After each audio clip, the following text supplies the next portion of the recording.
In this video I'm going to show you how I built these Beetle front beam adjusters from scratch using only basic tools. We will install them and we will also check out how they work. Coming right up.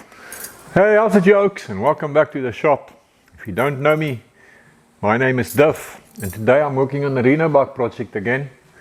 And if you don't know the project, I'm in the process of marrying a Renault 4CV body with a VW Beetle floor pan, and part of the game plan is to lower the front suspension.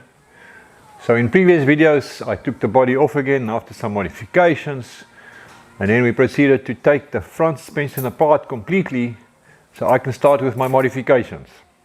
Let's get into it. And a much cooler day, so I'm ready to tackle this thing. I've got my front beam here up on the table.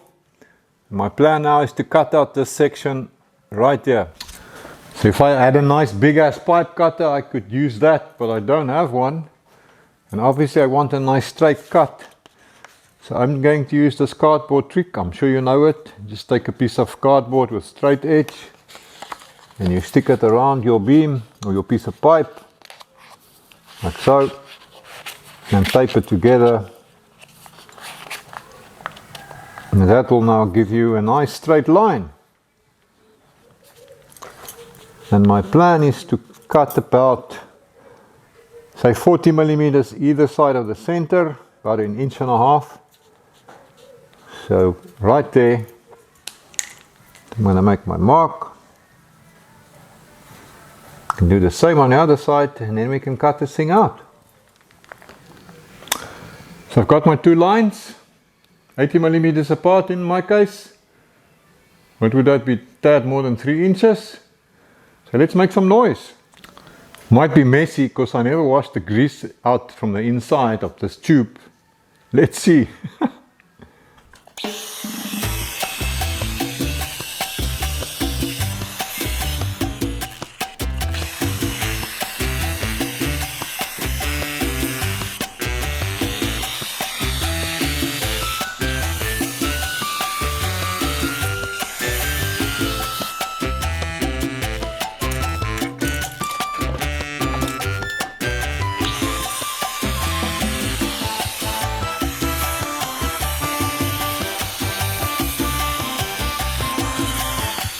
Almost through, but not quite. I can't get that last bit with the angle grinder.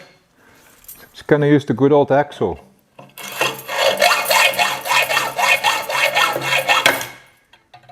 Through on that side.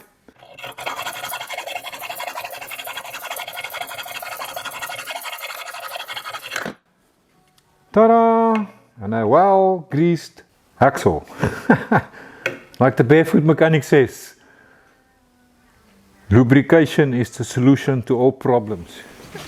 I suppose I should get the worst of this grease out of here. That should be fun.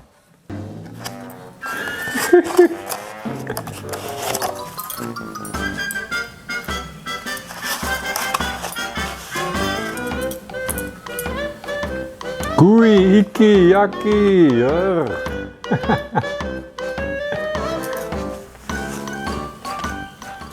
Ach no man, what a freaking mess. I must go find a rag or something. I'm back and they're as clean as they will ever be. The camera too, because I realized I greased up the buttons as well. So I had to clean that too first. Anyway, so now I am after that thing with a square hole in there. I want it out. So I think I'm going to try and split this pipe, cut it carefully through here and through here, and then if all works out as I figured it, I can just pull the two pieces apart and my block thing in there will just drop out. Let's see if it's gonna work.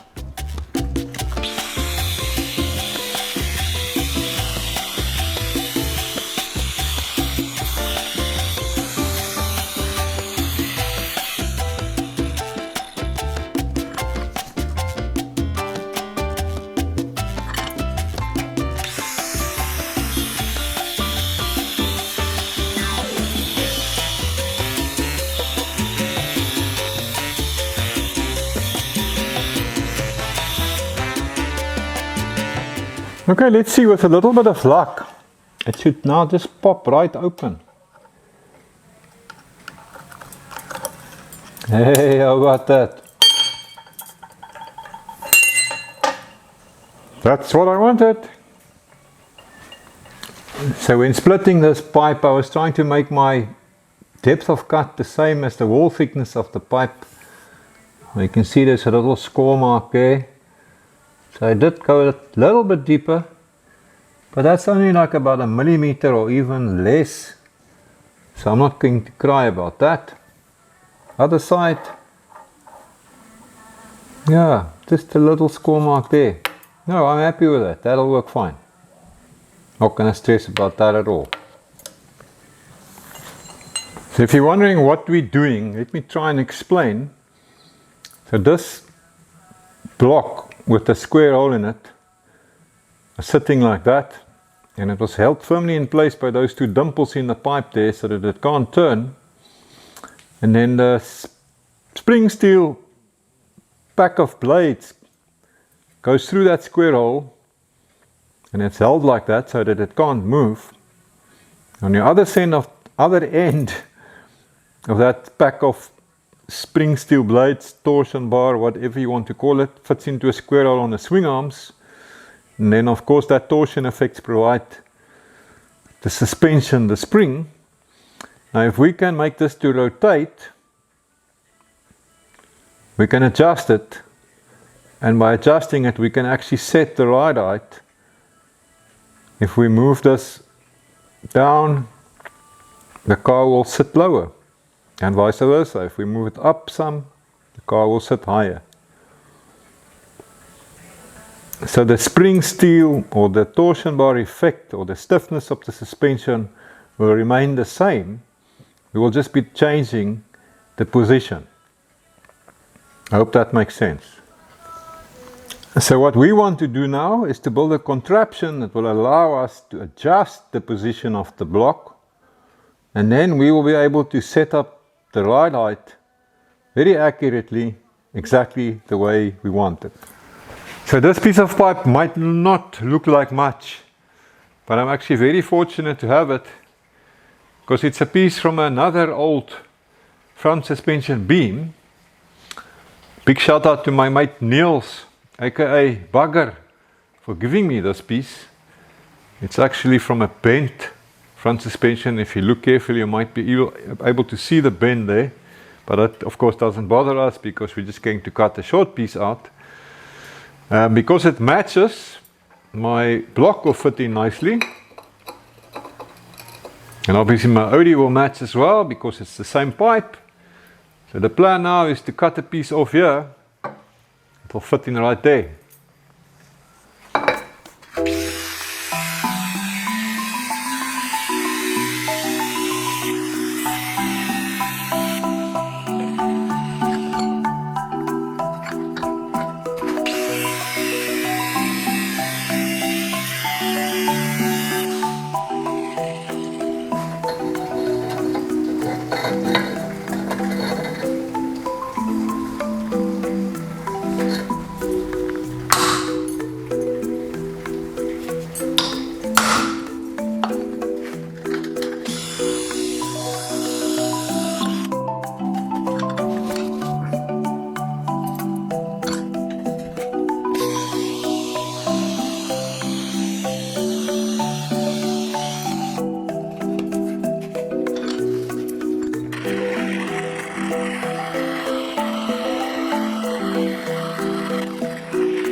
So this original grub screw looks like it's an M14 fine thread. So I drilled my two holes, 14 millimeters, center to center 25 millimeters, 1 inch. You probably don't need that much, but I just did it, why not? So my grub screw will now fit into slot.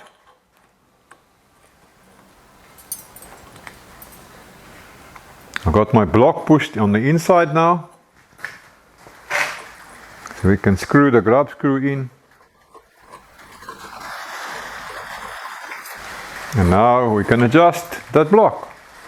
To take a peek in there, you can see that square hole through which the torsion blade pack goes. And if we can rotate this now, like this, we will be able to adjust the ride height. So if we can build a bracket here with a bolt where my finger is and we adjust the bolt, we can change that setting. I've fitted the torsion blades so you can see how they rotate when I push here. I'm not going to try and reinvent the wheel. I'm just going to build my version of this one. I stole this picture off the internet. That's one that you can buy commercially. So next I want to build that block indicated by the yellow arrow.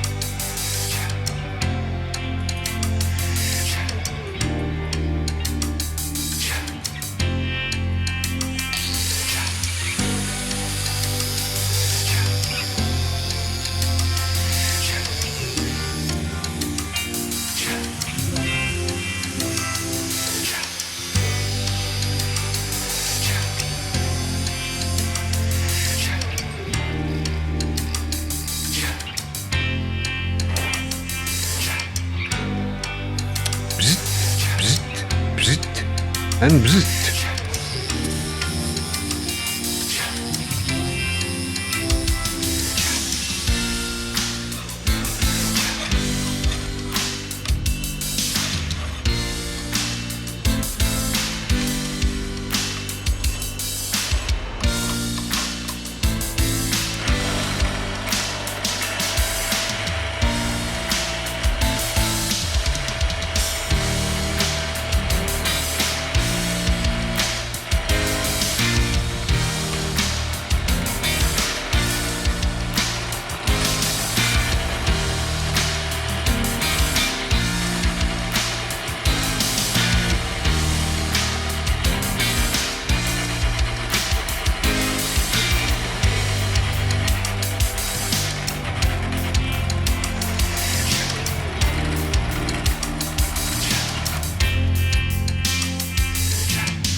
Right, making progress. I got my 2 little blocks finished.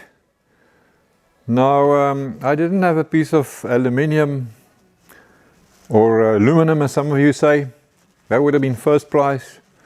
I didn't have a solid piece of steel either, and I don't have a milling machine. So I did this the forest engineering way. So I just use a piece of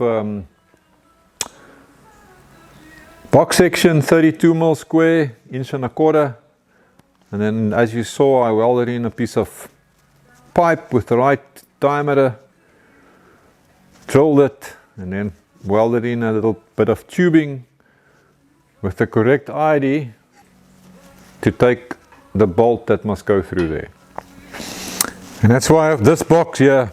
Over the years I've been throwing in all my odd bits of pipe and tubing offcuts, different sizes and thicknesses and diameters and all of that. So this is my go-to place if I want to find a piece of tubing with the right ID or OD. I scratch in here and I normally find what I need. It's worth keeping all these bits and pieces. And here we have my little square block in place with a longer bolt. The bolt itself is a M14 fine thread, that's a 1.5mm pitch. The bolt I'm using has got a length of 55 millimeters, which is the longest I could find at Mesco Engineering Supplies. Thanks guys. So that determined the height of my block. A slightly longer would probably have been better, but this will work. And yeah, cap screw would have been nice, but yeah, I didn't have a cap screw. But this will work fine. And then a nut there, that's just for locking it in place once you've done your adjustment. Oh, and it's a high tensile bolt, 8.8 grade. You want it to be nice and strong. So next step for me will be to build the bracket that will hold the adjustment bolt. And I've started playing with a bit of cardboard here to establish the shape of that bracket. Just busy figuring out the shape of this bracket. I think this is probably the third one I've cut already, but I think I've got it now. So my adjustment bolt will sit there with a nut welded on there. Then if the block will go there somewhere, and then when you adjust it, the block will move this way. Bolt like that. Yes, I think this will work. I think I got it now. So I'm going to cut myself 4 of these little plates for 2 brackets. Yeah, let's do that. Right, here's 2 of them plus that little piece. So the nut's going to weld on there, M14 nut. This block will be sitting like this, and then this is going to weld on like that. Something like that. So I got my clip pieces clamped together. I'm using my front beam to help me line things up. Check that everything is nice and square. So now those 2 pieces will weld onto this one, like so.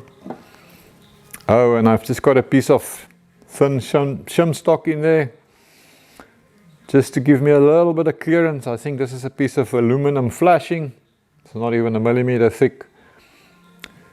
If I don't have anything like that in there, and I weld it, it's going to be a tight fit, and we don't want that.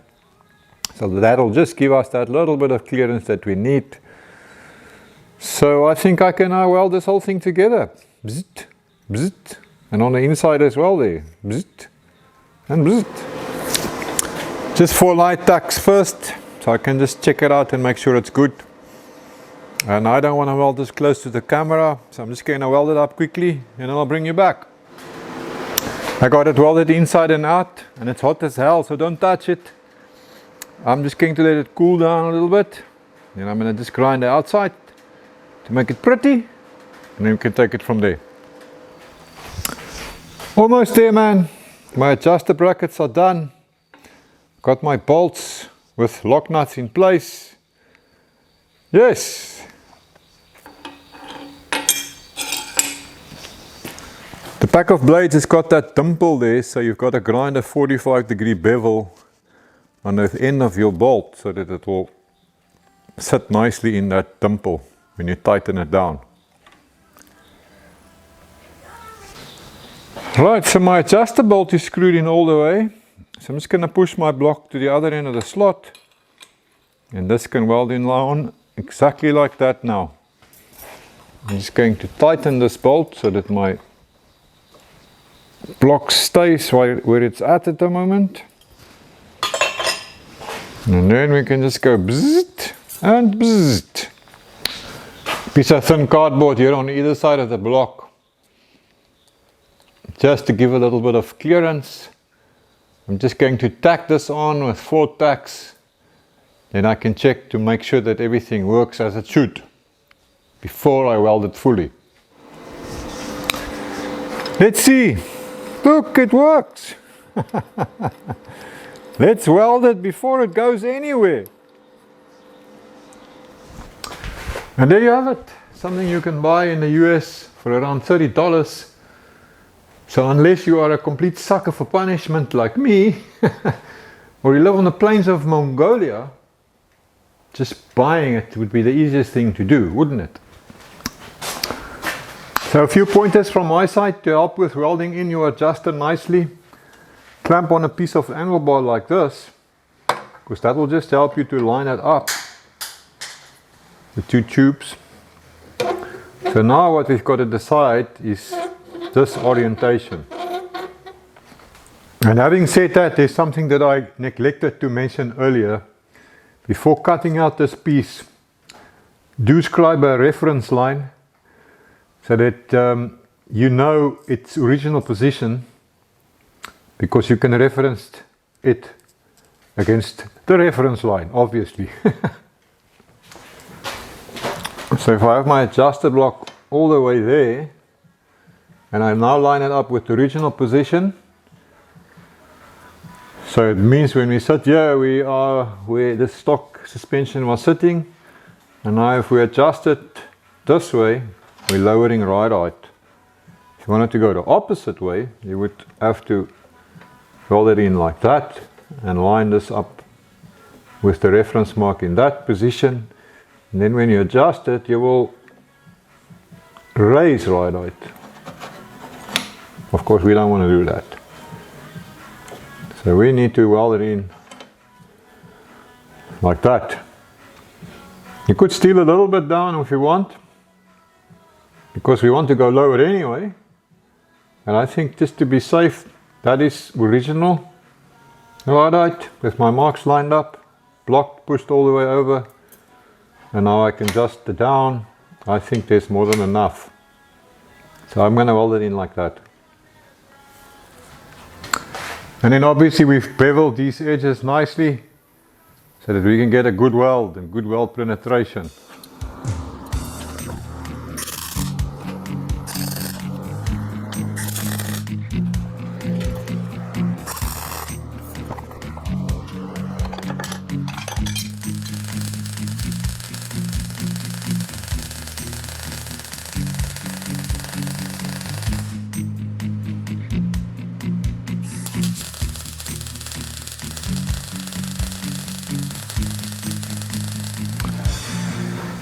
Well, I'm not claiming to be a hotshot pipe welder, but it's not going anywhere.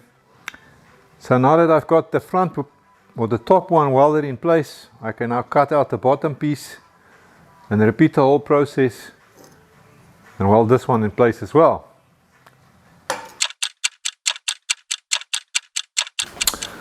And there you have it. We've got ourselves a fully adjustable Beetle front suspension.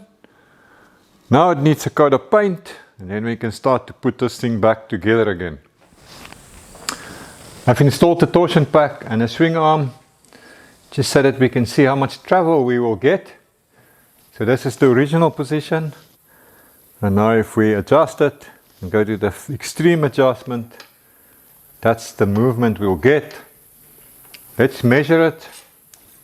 Off the table here we've got 40 millimeters to the center there of that swing arm, and we go up, we get about 130 millimeters, difference of 90 mil, which is about 3.5 inches. So if we keep in mind that this is essentially, theoretically at least, just half of the suspension setup, we've got another swing arm, that would mean that our total feasible adjustment would be more than 6 inches, I would imagine. I think that's a lot more than what you get with the commercially available units. So I'm happy. I think we are covered for all situations.